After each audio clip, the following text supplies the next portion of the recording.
મહામહિમ રાષ્ટ્રપતિ શ્રી દ્રૌપદી મુર્મુ દ્વારા શૌર્ય પદકની સન્માનિત સીઆરપીએફ જવાનને તાપી જિલ્લાનું ગૌરવ એવા શ્રી મુકેશભાઈ ગામિતનું તાપી જિલ્લા ભાજપા દ્વારા સન્માન કરવામાં આવ્યું।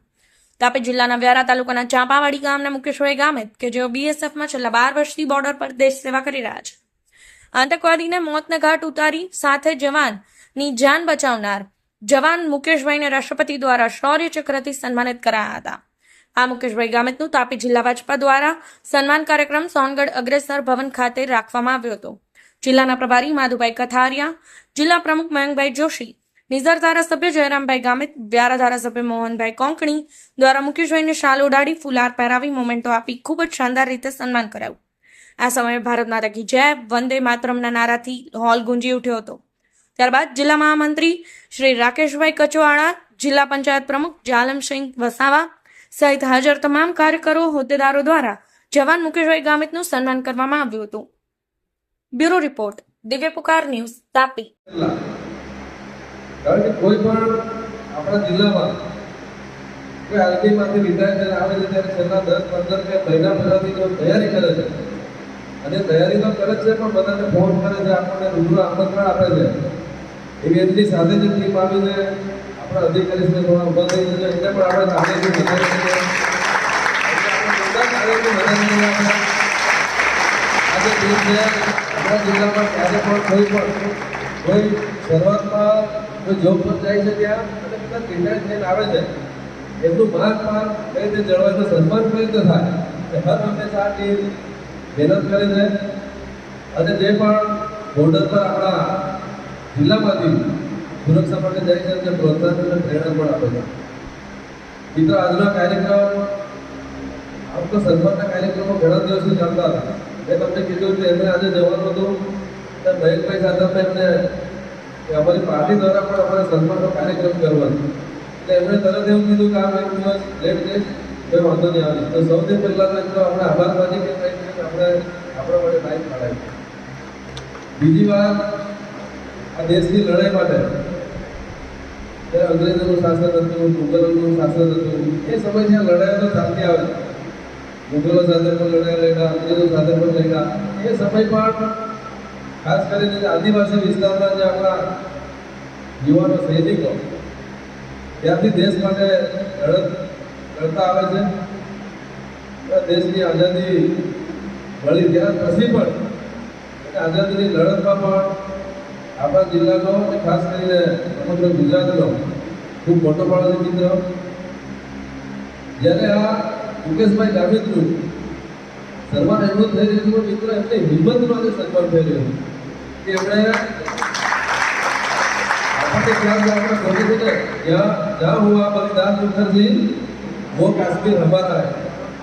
આપણી વિચારધારા પણ એ છે અને કાશ્મીરમાં જે આતંકવાદીઓ પોતે કાશ્મીર કબજો કરવાની વાત કરે, આપણા લોકોને ત્યાં હેરાન કરવાનું, જવાનોને હેરાન કરવાનું જે કામ કરે અને એવા આતંકવાદી પ્રવૃત્તિ કરનાર આતંકવાદીને મુકેશભાઈ એમની હિંમતથી, એમની આવડતથી એમને પકડ્યા અને એમને ખાસ કરીને એમના માટે પણ આપણે આપણે માની લેવાની જરૂર નથી કે આપણે બધા સુરક્ષિત એટલા માટે છે એ પાછળ બેઠેલા એ રિટાયર થઈને આવ્યા છે અને અત્યારે મુકેશભાઈ સરહદ પર ત્યાં સુરક્ષા કોના માટે કરે છે? આપણા માટે કરે છે।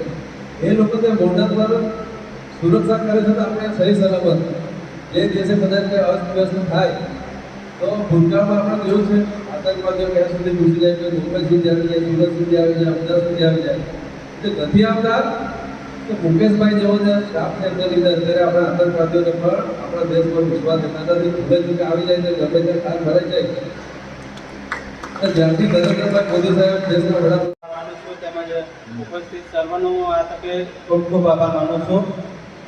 મારું જે સન્માન કરવામાં આવ્યું એ માટે પણ સર્વનો આ તકે આભાર છે। આજે સન્માન મળ્યું, રાષ્ટ્રપતિ દ્રૌપદી મુર્મુજી દ્વારા જે સન્માન મળ્યું એના વિશે હું થોડુંક જાણકારી હું તમને પૂરું કહેવા માગું છું। આ જે અમારી જે એક્સેપ બટાલિયન હતી, હું સીઆરપીએફમાં છું પેરામિલિટરીમાં, અને હું શ્રીનગરમાં પહોંચેલો હતો અને ત્યાં જે વેલી ડ્યુટી છે, વેલી ક્વિક એક્શન ટીમ ત્યાં અમારું એ રહેતું કે આતંકી સાથે લડવાનું, એટલે સામ સામેની લડાઈ અમારી રહેતી. અને તે દરમિયાન હું ત્યાં હતો અને ઓફિસરો દ્વારા અમને જે ગાઈડલાઈન મળતી કે આ જગ્યાએ જવાનું છે અને ત્યાં ઓપરેશન કરવાનું છે, આતંકવાદીઓ આવેલા છે, એ રીતનું અમારું ટાર્ગેટ હતું. અને અમારી ગાડીઓ છે, બુલેટ ગાડીઓ હંમેશા હથિયારથી બ્લેસ રહેતી, અને અમે પણ હથિયારથી AK-47 હંમેશા અમારા છોકરાની જેમ અમે સાથે રાખતા અને હંમેશા એ સાથે રહેતું. અને અમને 5 મિનિટનો સમય મળતો અને અમે તરત જે જગ્યાએ આતંકીઓ છે એ જગ્યાએ જવાનું રહેતું. અને ત્યાં જઈને જે આતંકી છે એની સામે સામસામેની લડાઈ અમારી થતી. એ જ રીતે આ જે સન્માન મળ્યું એના માટે જે ત્યાં આતંકીને મેં ઠાર કર્યો એના માટે રાષ્ટ્રપતિ દ્રૌપદી મુર્મુજી દ્વારા જે સન્માન મળ્યું છે. અને આજે મારા દેશ, મારા ગુજરાત અને મારા તાપી જિલ્લાનું મેં નામ રોશન કર્યું, એના માટે હું ખૂબ જ ખુશ છું.